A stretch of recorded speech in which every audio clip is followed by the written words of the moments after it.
Good morning friends, मेरा नाम है सी सुखविंदर मनहास और आज के इस वीडियो में हम लोग बात करने वाले हैं नोटिफिकेशन नंबर 63/2020 जो अभी 25 अगस्त को CBIC ने नोटिफाई किया है। तो आइए हम देखते हैं कि इस नोटिफिकेशन में इतना क्या इम्पोर्टेंट है जिसके कारण से इस नोटिफिकेशन के बारे में टी इंडस्ट्री में इतनी सब चर्चा हो रही है। तो आइए दोस्तों, हम देखते हैं क्या है इस नोटिफिकेशन में जिसके कारण से ये इतना चर्चा का विषय बना हुआ है। सबसे पहले, जैसा कि आप मेरी स्क्रीन पे देख पा रहे हैं, ये है वो नोटिफिकेशन जिसके बारे में हम बात कर रहे हैं। इस नोटिफिकेशन में क्या लिखा है? इस नोटिफिकेशन में जो लिखा है वो ये लिखा है कि the central government hereby appoints the first day of September 2020 as the date on which the provisions of section 100 of finance act 2 act 2019 shall come into effect. क्या है इसका मतलब? इसका मतलब ये है कि सेक्शन 100 जो फाइनेंस एक्ट 2 2019 का जो था, और वो बात कर रहा था regarding A proviso which was inserted in section 50 subsection 1। तो वो सबसेक्शन 50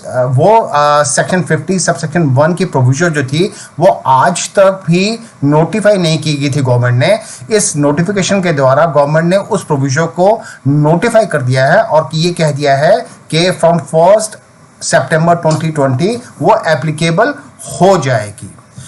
ठीक है। अब इस नोटिफिकेशन में क्या कहा गया था? इस नोटिफिकेशन में ये कहा गया था कि अगर किसी आदमी की कोई टैक्स लायबिलिटी है और उसकी डिलेड टैक्स रिटर्न अगर जा रही है तो उस केस में उसको इंटरेस्ट जो पे करना पड़ेगा, वो इंटरेस्ट पे करना पड़ेगा उसकी जो नेट टैक्स लायबिलिटी जो वो ई कैश लेजर के थ्रू पे करता है, ना कि ग्रॉस टैक्स लायबिलिटी में जैसा अपेरेंटली पहले प्रोविजन नजर आ रही थी। इसके बाद में एक CBIC ने वेरी नेक्स्ट डे एक प्रेस रिलीज इशू की और इस प्रेस रिलीज के थ्रू उन्होंने कुछ जो लोगों को अप्रहेंशन थी कि ये प्रोविजो, क्योंकि ये प्रोविजो जो बनाई गई है वो प्रोस्पेक्टिव इफेक्ट से बनाई गई है, यानी कि अपॉइंटेड डेट जो 1 जुलाई 2017 थी उससे लेकर 31 अगस्त 2020 तक ये वाली प्रोविजन अभी एप्लीकेबल नहीं कराई गई है। तो उसके बारे में लोगों को अप्रहेंशन थी कि उस पीरियड के लिए जो टैक्स लायबिलिटी है उसकी असेसमेंट तो ग्रॉस बेसिस पे होगी, विच इज़ नॉट जस्टिफाइड। तो ये जो अप्रहेंशंस हैं इसको डिस्पेल करने की कोशिश की है CBIC ने इस प्रेस रिलीज द्वारा। क्या कहते हैं इस प्रेस रिलीज में ये CBIC वाले? ये कह रहे हैं, however it has been assured that no recovery shall be made for the past period as well by the center of the state administration in accordance with the decisions taken in the 39th meeting of GST Council। इन्होंने ये कहा कि हालांकि ये जो proviso अभी हम जो लेके आ रहे हैं ये इफेक्टिव कर रहे हैं 1 सितंबर 2020 से, लेकिन इससे पहले वाला जो पीरियड है दैट इज अपॉइंटेड डेट से 31 अगस्त 2020 तक का जो पीरियड है उस पीरियड के बारे में भी हमारी कोई इंटरेस्ट ग्रॉस टैक्स लायबिलिटी पे कलेक्ट करने की कोई हमारी इच्छा नहीं है और उसको इन्फोर्स नहीं कराया जाएगा। तो अब हम ये समझने की कोशिश करते हैं कि आफ्टर ऑल ये जो इतनी प्रॉब्लम हुई, ये नेट लायबिलिटी पे आनी चाहिए, tax interest net tax liability पे लेवी होना चाहिए या ये ग्रॉस टैक्स लायबिलिटी पे चार्ज होना चाहिए, ये इतनी कंफ्यूजन क्यों हुई और इसका मेन मुद्दा क्या था, इसका मेन रीज़न क्या था? तो इसका मेन रीज़न अगर हम लोगों ने देखना है तो उसके बारे में दोस्तों उसके बारे में हम लोगों को थोड़ा सा पीछे जाना पड़ेगा और हमारे को देखना पड़ेगा कि जब एक अपॉइंटेड डेट को 1 जुलाई 2017 को जब CGST एक्ट इन्फोर्स किया गया तो तब जो लॉ मेकर्स का विजुअलाइजेशन था, उनका जो सोच थी वो ये नहीं थी कि एक आदमी अगर किसी का टैक्स पेबल है तो उसको टैक्स रिटर्न फाइल नहीं करने देंगे। मीनिंग देयर बाय जो लॉ मेकर्स थे उनका सोचना ये था कि अगर किसी आदमी की टैक्स लायबिलिटी नहीं भी पे हुई है, इवन देन उसको रिटर्न फाइल करने का मौका दिया जाएगा और उसको रिटर्न फाइल करने का चांस दिया जाएगा इवन इफ उसने अपनी टैक्स लायबिलिटी नहीं पे की है। और इसी इंटेंशन से उन्होंने सबसेक्शन 2 सबसेक्शन 97 में रिटर्न को डिफाइन किया। आप देख सकते हैं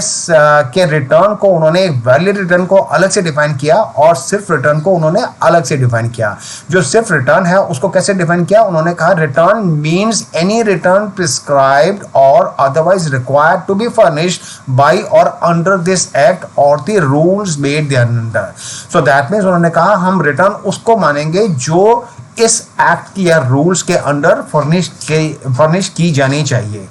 लाइकवाइज उन्होंने सेक्शन 2 सबसेक्शन 117 में वैलिड रिटर्न को अलग से डिफाइन किया और वैलिड रिटर्न के केस में उन्होंने कहा कि वो रिटर्न जिसके अंदर सेल्फ असेस टैक्स जो है वो कंप्लीटली फुल्ली पेड अगर हो गया है तो उस रिटर्न को हम वैलिड रिटर्न बोलेंगे। सो मीनिंग देयर बाय जो भी आपने सेल्फ असेसमेंट बेसिस पे जो आपने टैक्स लायबिलिटी अपनी कैलकुलेट की है, अगर वो टैक्स लायबिलिटी अगर आपने पे भी कर दी तो आपके रिटर्न को वैलिड रिटर्न कहा जाएगा सेक्शन 2 सबसेक्शन 117 में। और अगर आपने रिटर्न फाइल की लेकिन उसमें आपकी सेल्फ असेसमेंट टैक्स लायबिलिटी को डिस्चार्ज नहीं किया तो उसको सिर्फ रिटर्न बोला जाएगा सेक्शन 297 में। अब क्योंकि लॉ मेकर्स ने इस तरीके से लॉ को विजुलाइज किया गया था तो उन्होंने बहुत सारी और प्रोविजंस है जहां पे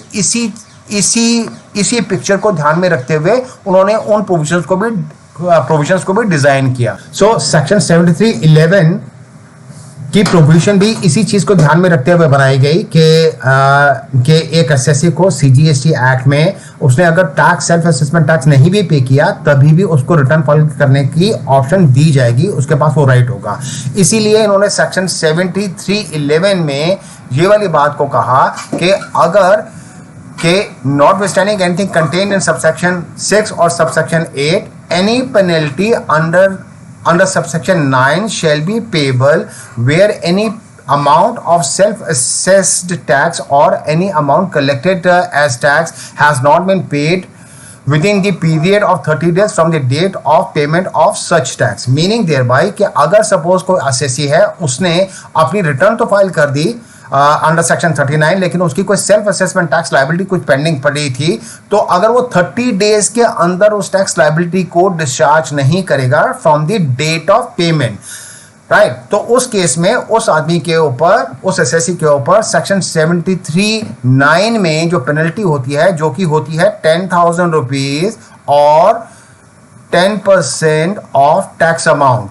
10% of tax amount whichever is higher, तो वो लायबिलिटी उस आदमी पर भी लग जाएगी जिस एसएससी ने उस सेल्फ असेसमेंट टैक्स लायबिलिटी को 30 डेज के अंदर डिस्चार्ज नहीं किया। लाइकवाइज अगर हम सेक्शन 75(12) की बात करते हैं जो सेक्शन 73 और 74 दोनों पर एप्लीकेबल होता है, जो हमारी असेसमेंट दोनों सेक्शन हमारी असेसमेंट को डील करते हैं, यहाँ पे इन्होंने क्या बोला, इन्होंने बोला notwithstanding anything contained in section 73 or section 74 where any amount of self-assessed tax in accordance with the returns furnished under section 39 remains unpaid, the same shall be recovered under the provisions of section 79। meaning thereby section 75 ने ये बोला कि अगर किसी भी आदमी की section 73 या 74 में अगर कोई टैक्स लायबिलिटी पेंडिंग रहेगी जिसके बारे में उसने रिटर्न तो फाइल की है लेकिन जिसमें उसने सेल्फ असेसमेंट टैक्स लायबिलिटी को डिस्चार्ज नहीं किया है तो उस केस में उस सेल्फ असेसमेंट टैक्स जो डिक्लेयर था लेकिन पे नहीं था उसकी रिकवरी के लिए वो सीधी प्रोसीडिंग्स करेंगे अंडर सेक्शन 79। और कौन सी प्रोसीडिंग करेंगे, वो प्रोसीडिंग्स करेंगे रिकवरी प्रोसीडिंग्स करेंगे, ना कि रिकवरी प्रोसीडिंग्स वो डायरेक्टली शुरू करेंगे और डिमांड उसके बारे में अलग से कुछ नहीं की जाएगी, सीधी रिकवरी प्रोसीडिंग शुरू उस बारे में हो जाएंगी। और दोस्तों अब आप देख सकते हैं मेरी स्क्रीन पे सेक्शन 50 सबसेक्शन 1 जो जिस प्रोविजन के बारे में बात की जा रही है और क्या कह रही है ये प्रोविजन जो इंसर्ट की गई फाइनेंस एक्ट 2 2019 द्वारा और जिसको अभी 1 सितंबर 2020 से इसको अभी एप्लीकेबल किया जा रहा है। ये प्रोविजन क्या कह रही है, ये प्रोविजन कह रही है provided that the interest on tax payable in respect of supplies made during a tax period and declared in the return for the said period furnished after the due date in accordance with the provisions of section 39 shall be levied on that portion of the tax that is paid by debiting the electronic cash ledger. Meaning thereby ये proviso में जो finance act 2019 ने provide किया, उन्होंने ये provide किया कि जो टैक्स लायबिलिटी के जो ई कैश लेजर द्वारा टैक्स लायबिलिटी डिस्चार्ज की जाएगी, सिर्फ उसी के ऊपर इंटरेस्ट चार्ज होगा under section 50 subsection 1। Gross tax liability जो आईटीसी की फॉर्म में जो आईटीसी की फॉर्म में डिपार्टमेंट के पास ऑलरेडी पड़ी हुई थी, उसके ऊपर जीएसटी, उसके ऊपर इंटरेस्ट नहीं चार्ज किया जाएगा। इस तरह से नेट जो अगर ओवरऑल मिला के देखें तो ये नोटिफिकेशन का इम्पैक्ट ये वाला है कि 1 सितंबर 2020 से ये प्रोविजन एप्लीकेबल हो जाएगी। लेकिन अभी जो लोगों की संशय जो लोगों के मन में था वो ये था कि ये जो मिसमैच था, जो विजन था लॉ मेकर्स का, और जो जैसा हमारा जीएसटी पोर्टल जैसा डिज़ाइन किया गया, उसमें जो मिसमैच था वो तो 1 जुलाई अपॉइंटेड डेट से ही था। 1 जुलाई 2017 से ही वो मिसमैच था। तो ये वाली प्रोविजन रिट्रोस्पेक्टिवली होनी चाहिए थी, ना कि प्रोस्पेक्टिवली होनी चाहिए थी। अब एक चीज़ ये भी देखने वाली है कि इस प्रोविजन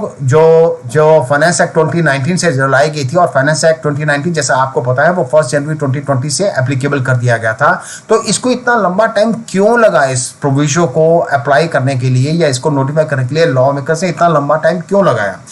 अब इस बारे में जो है इसके बेसिकली 2 रीज़न थे। नंबर 1 रीज़न तो ये था क्योंकि ये चेंज जो है वो रिस्पेक्टिव स्टेट्स के जीएसटी एक्ट्स में भी होना था, तो उनको भी वहां से अपने इसको पास करवाना था, अपनी असेंबली से इसको पास करवाना था,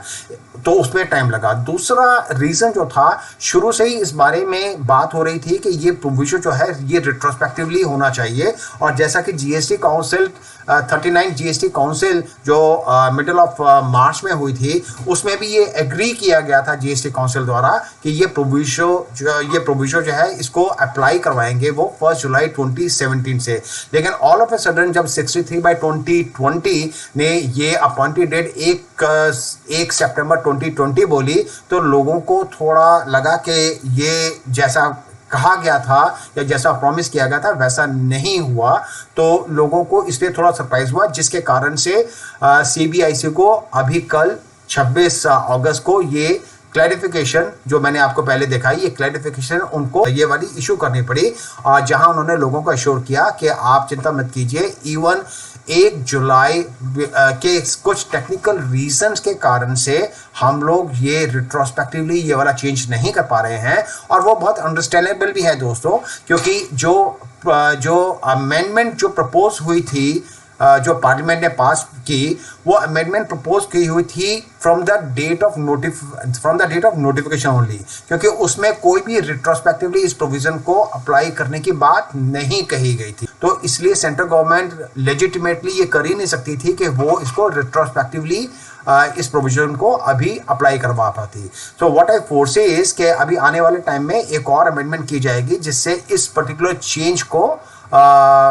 रिट्रोस्पेक्टिवली अप्लाई करवाया जाएगा। अगर जो हमने ये सिचुएशन पूरी अगर हम लोगों ने जो अभी देखी, इसको अगर हम विजुलाइज, अगर एक डायग्राम के थ्रू अगर हम इसको डिपिक्ट करना चाहें, तो वेरी क्विकली हम लोग इसको ये कर सकते हैं। सपोज एक एसएससी है जिसको अपनी जनवरी मंथ की रिटर्न फाइल करनी है, और जनवरी मंथ की रिटर्न फाइल करनी है उसको कब तक करनी है? फॉलोइंग मंथ के 20 फरवरी तक उसको रिटर्न फाइल करनी है। इस पर्टिकुलर टैक्स पीरियड में उसकी ग्रॉस टैक्स लायबिलिटी जो आउटपुट टैक्स लायबिलिटी पे थी, वो ग्रॉस टैक्स लायबिलिटी उसकी थी 7 लाख रुपए। उसका आईटीसी जो बुक्स में था वो 4 लाख रुपए था, और उसको कैश जो पे करना था वो उसको 3 लाख रुपए कैश पे करना था अपनी टोटल टैक्स लायबिलिटी को डिस्चार्ज करने के लिए।